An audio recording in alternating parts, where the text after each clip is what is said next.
Welcome back, future dentists.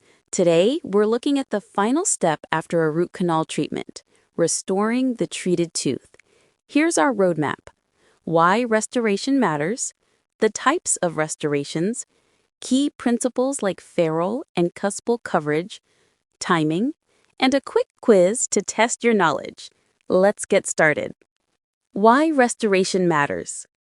After a root canal, the tooth is more vulnerable to fracture. The long-term success of endodontic treatment depends heavily on the coronal restoration.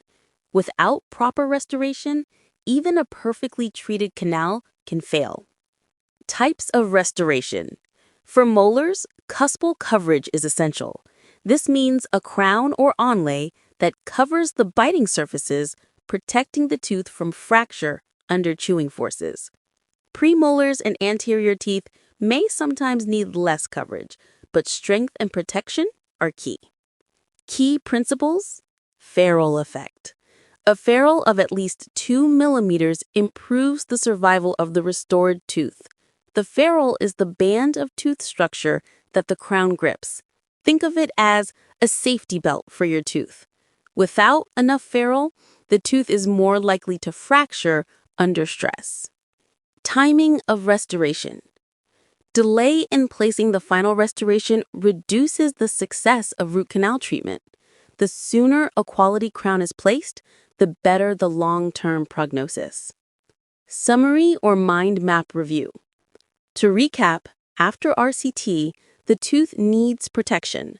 Molars need cuspal coverage, a ferrule of 2 millimeters improves survival, and restoring the tooth promptly is crucial. Quality endodontics requires a quality restoration. Fun quiz! Quick quiz time. Question 1. Why is a ferrule important? Answer: it improves survival. Question 2. Molars usually need. Answer: cuspal coverage. Question 3. Delaying the crown placement. Answer: reduces success. How did you do? Excellent! Remember, even the best root canal treatment isn't complete without a proper restoration. Protect your work, restore the tooth promptly, and your patient's smiles will thank you.